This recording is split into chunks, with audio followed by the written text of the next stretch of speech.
mampandresy ny mino ny asan'ny tompo. Ny fanamasin'Andriamanitra na hitaridalana antsika mba ahaizantsika mandray izany teny zany, ary indrindra hivelomantsika ny fandresena tompo, ny fandresen'ny mino. Amen. Petraky isika.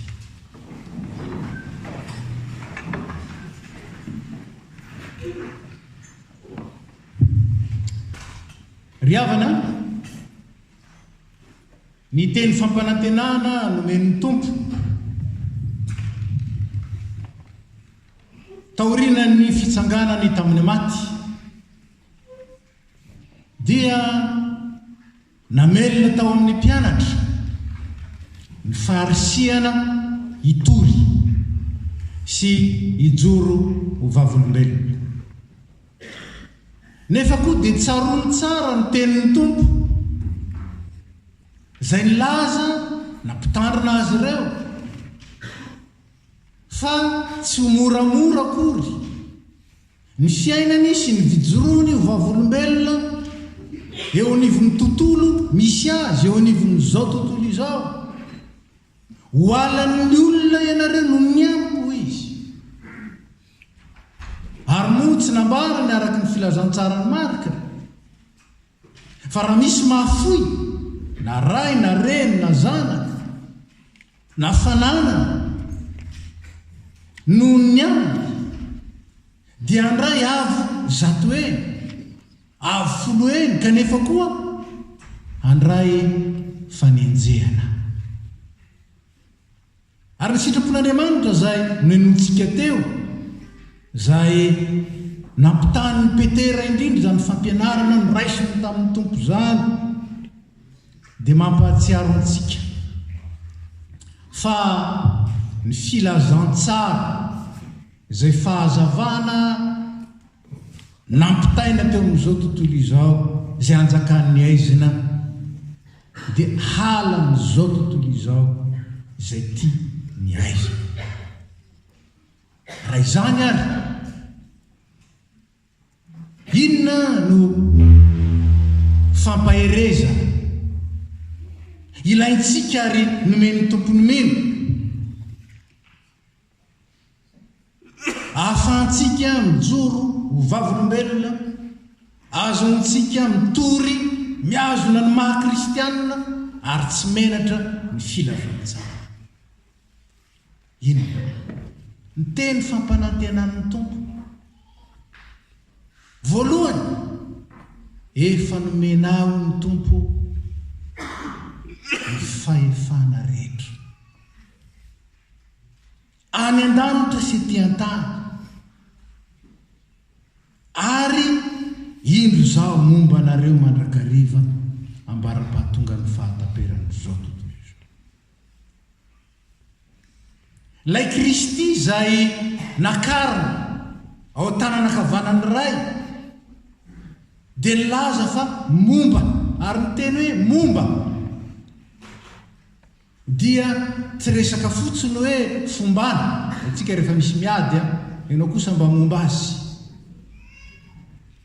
fa miresaka fanatriana, présence, miresaka fiasana, œuvre, sady manatrika ny miasa ary miasa ao amin'ny mino ny tompo. Zany raha teo nambarany Paoly apôstôly, Andriamanitra ny miasa ao anatinareo, na ny fikasana na ny fanaovana. Tsy ahita intsony zao tontolo izao ny tompo raha nampionina ny mpianatra, fa ianareo kosa ahita, satria ao aminareo ao toetra ao aminareo. Jesosy Kristy velona sy miaina ao amin'ny mino no mampahery azy ary manome azy fahasahiana. Fanahy miasa ao anatintsika ny fanatrehan'ny tompo. Hanika dia ambaran'ny apôstôly hoe tsy nomena fanahy osa isika, fanahy mahery sy fitiavana ary fahomona. mampahery ny mino ny fitoerany tompo ao anatiny, ny fananany ny tompo, ary ny tompo miasa amin'ny alala. Fa mihoatra noho zany, mihoatra noho zany, tsy mampahery antsika fotsiny ihany, azoontsika mijoro, tsy mianjera ny fanatrehan'ny tompo sy ny asan'ny tompo ao anatintsika, fa mampandresy antsika. Zava-mahagaga nasehon'ny tompo tamin'reto mpianatra reto, fa mpianatra natahotra, mpianatra kanosa, mpianatra verihevitra, maty lay naranay lafoizanay ny zavatra rehetra, maty. Zany ny teny le rolahy tany amin'ny lalan'ny Emosy, kivy very fanambola velona. Kanefa rehefa nahalalany Kristy, ny aona tamin'ny Kristy, ary tahaka izany koa ireo mpianatra hafa rehetra, nanonany Kristy ny fiadanany, dia azo ny tompony ray. Azo hery ianareo ary vavolombeloko eto Jerusalema sy Jody sy Samary ary hatrany amin'ny farany tany. Hery azahoana mijoro vavolombelona. Inona moa natao vavolombelona? Ny teny malagasy efa haintsika angamba, satria manan-kareny ny teny malagasy io, ary izy ihany ny tena amin'ny teny mazavazava. Vava olombelona. Zany hoe io tenantsika io no lasa vava miteny. Ny tanako, ny fihetsiko, ny fisainako, ny fitondrantenako, ny asako, rehetrarehetra dia manjary vava miteny. Ary zay ny hoe vavolombelona. Tsy ilay mipetsopetsona fotsiny akory ny vavolombelona, fa ilay mampiseho amin'ny fiainany sy ny ataony manontolo ny atsaran'ny Kristy, ny herin'ny Kristy, ary indrindra ny fandresen'ny Kristy. Hoy aho teo hoe izay manana ny Kristy dia mahery mahajoro tsara. Fa Jesosy Kristy koa noho ny fitsanganany tamin'ny maty dia manome antsika ny vokatra zany. Ny vokatra zany dia ny hahafahantsika manrodana izay rehetra mampisaraka antsika amin'Andriamanitra, ary ahazahoantsika mampirodana na mandrodana ny sakana rehetra tsy ahatanterahantsika ny sitrapon'Andriamanitra eo amin'ny fiainantsika.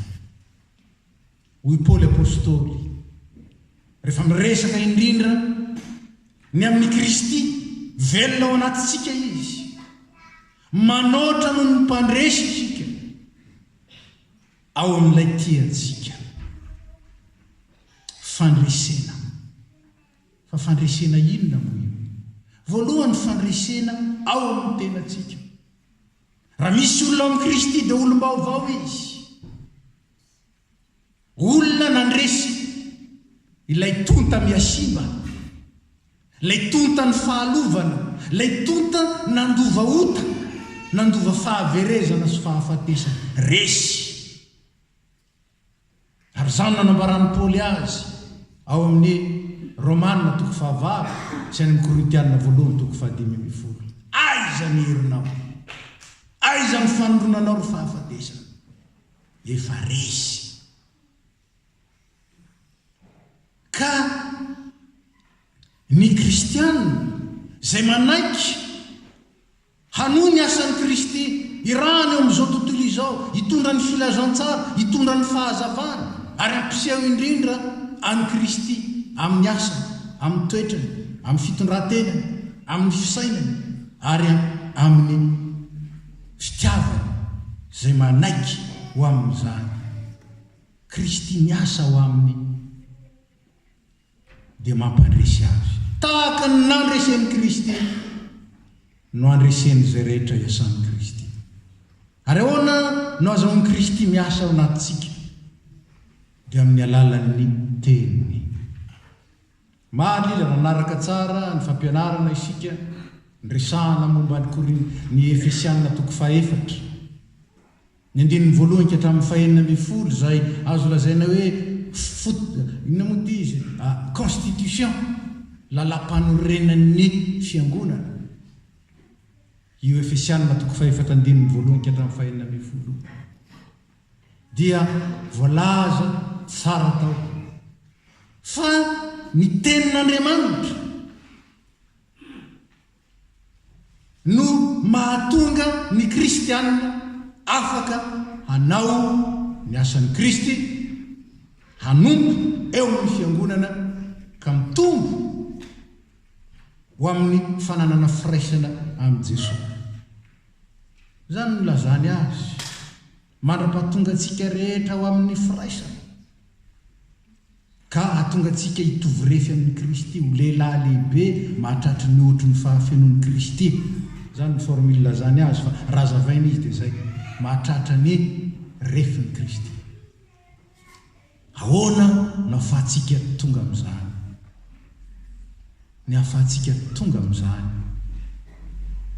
dia ny tenin'Andriamanitra mamolavola antsika sy manefy antsika ka mahatonga antsika tsy hoe mitovy amin'ny Kristy ihany fa manana ny herin'ny Kristy, manana ny fahefan'ny Kristy ary indrindra mandresy tahaka ny Kristy.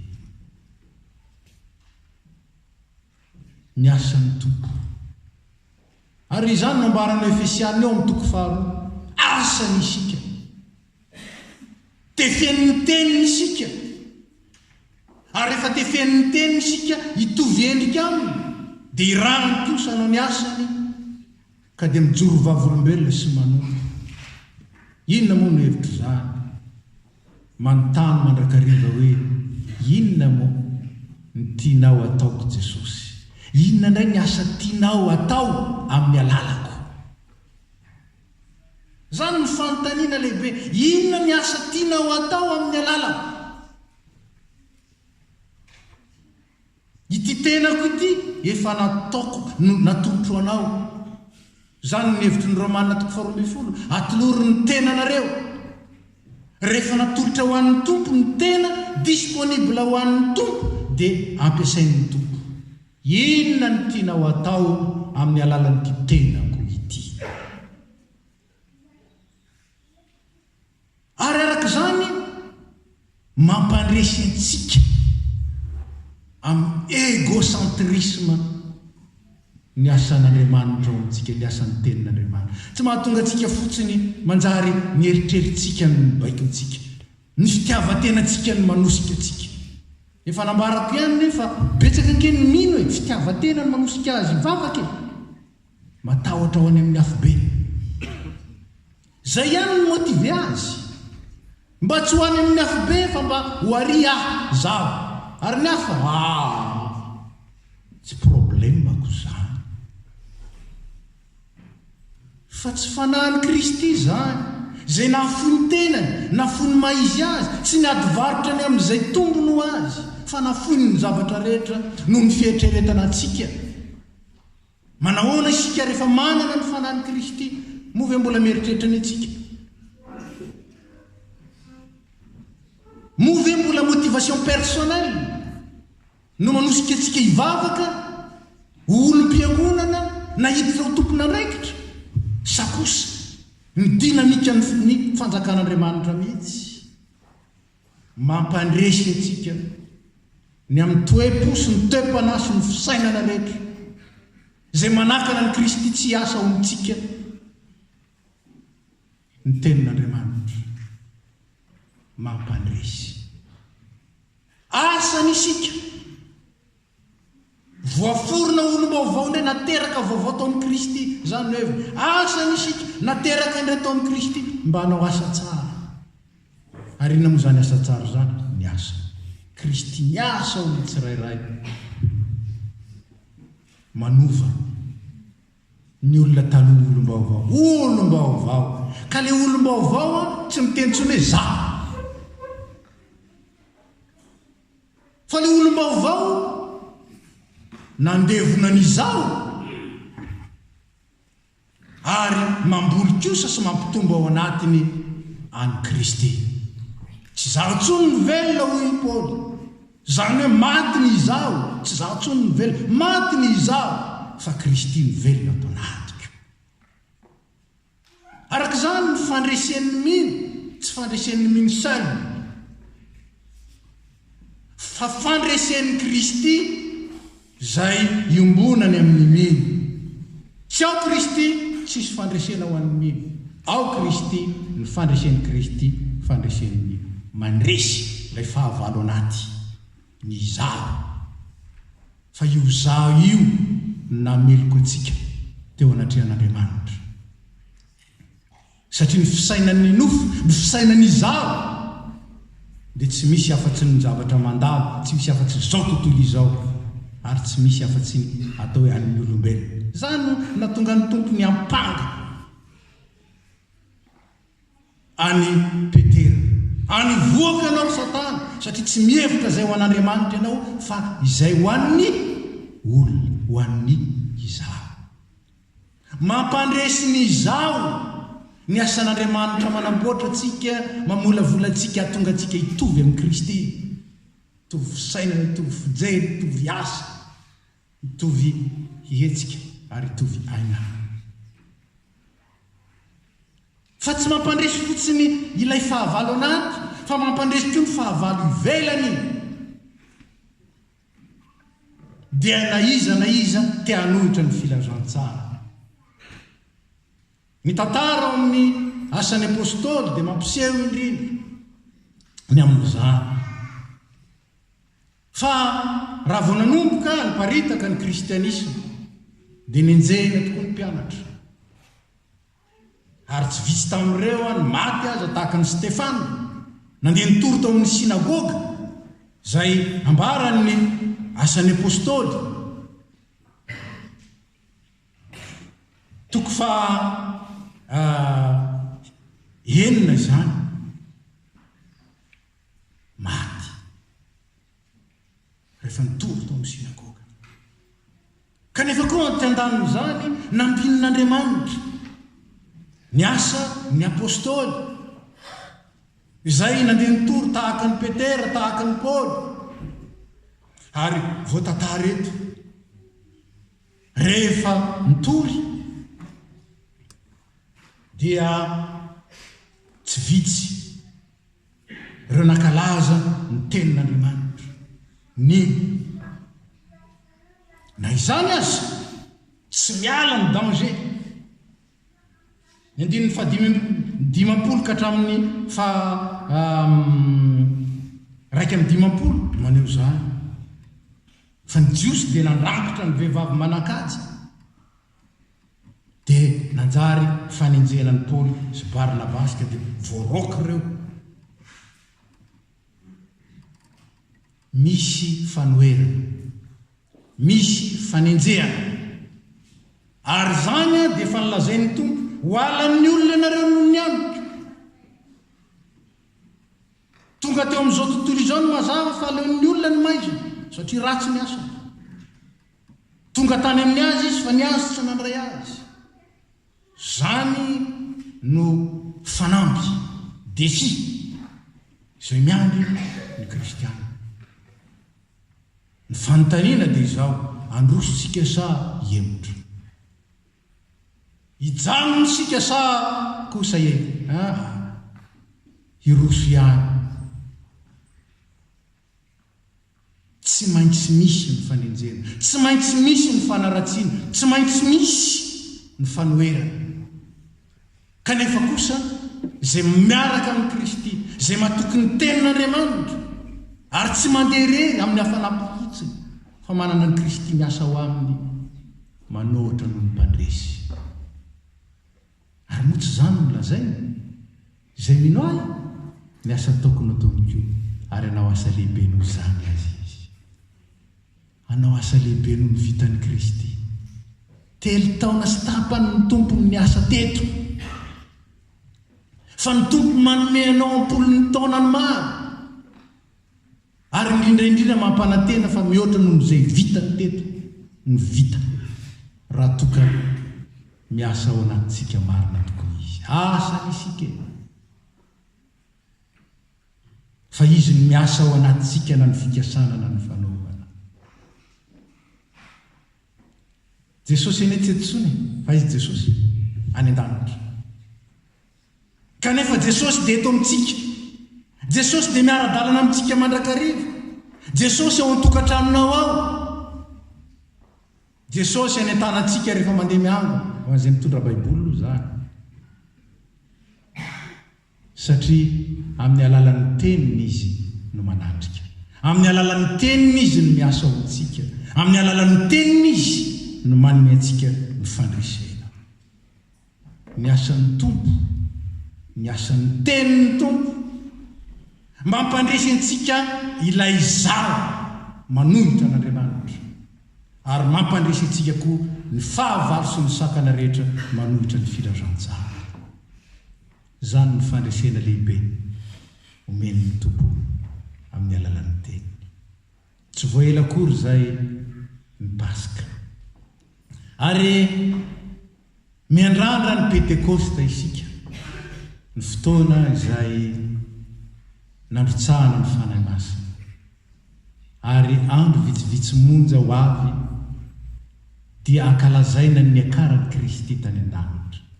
Zao izy mbola eto amintsika, mamerina ny teniny izy, ary zao zany teny zany. Ny aona ny tamin'ny mpianatra intelo metaona fiadanana ho anareo. Tahaka ny nanyrahany ray ahy no anyrahako anareo kosa. Aza matahotra. Zava-dehibe zany. Aza matahotra. Fa ny fiadanan'ny tompo izay mitoetra amin'ny fanatrehany antsika sy ny fitoerana ao anatsika dia mahatonga antsika manana farisiana mandroso mandeha, ary miantoka fandresena lehibe, fandresena anaty, fandresena ivelany, fandresena total fe. Koa raha miandrandro zany ny fiakarana zany isika araraoty. Mbola eto Jesosy, ataovy masaka ao am-ponao zany teno zany, zany fanomezany toko zany. Tsy amela ny ray masina ho tratry ny lo ianao, fa izay natsangan'Andriamanitra tsy mba tratry ny lo, mo natsangana ve ianao, mo ve nandray ny Paska ianao. Ary raha izany tokoa dia minoho fa fandresena no man'ny tompo ho azy ianao. Dia hatratra ny andro fiakarana ny isika, anamafy eo amintsika fefa ao ankavanan'ny ray izy, ampatsiaro antsika mandrakariva, efa nomena ny fahefana rehetra ny an-danitra sy ty an-tany, mandehana ary aza matahotra, ary aza misalasala. Rehefa mivoke ny projen'Andriamanitra amin'ny fiangonana matetika, inona nge no mivoaka ao e? Fisalasalana. Inona nge no mivoaka ao e? Ny penséan'izao. Fa izay ambaran'Andriamanitra tsy maintsy tanteraka. Zany namarana ny filazantsara ny lio, tsy misy tsy ho tanteraka ny teny rehetra navoaka n'Andriamanitra. Tsy misy navoaka ny vavan'Andriamanitra, tsy misy. Ary tenin'Andriamanitra io nambarana fa tsy verina aminy io raha tsy natanteraka izay nanyrana azy ary ambinina amin'ny fandresena. Zany ihany no lalana, zany ihany no fanomezana izay ao an-tanan'ny tompo ary omeny antsika. Kanefa ny teniny miasa ao amintsika no miantoka ny fandraisana izany. Asa isika ary manike iasan'ny teniny, manike volavolain'ny teniny, manike ovan'ny teniny, ny fisainana, ny fietretana, ny fomba, manike ho former ny teniny. Tika former, prendre forme. Est-ce que la parole de Dieu prend forme dans nos pensées, dans nos décisions, dans nos actes, dans nos projets? Est-ce que la pensée de Dieu prend forme? Est-ce que la parole de Dieu prend forme? Ary raha tsy manaiky amboarina ny tenin'Andriamanitra sika, forme ny tenin'Andriamanitra, tsy afaka hanao ny asan'i Kristy. Ary raha tsy hanao ny asan'ny Kristy isika satria tsy niasana ny Kristy tsisy fandresena tsisy vokatra maharitra mety isy vokatra ihany fa mandahatra ary indrindra tsisy vokatra zay azo vatanina ho an'ny mandrakizay ka azaontsika mandre rehefa tsy hanain'ny tompo hoe sambatra ny maty dia zay maty eo amin'ny tompo fa ny asany anaraka azy ny asan'ny tompo ao amintsika tsy levinao mandrakizay miasany asan'ny tompo fa promesy ho azo anao ny fandresena raiso ny fitahiana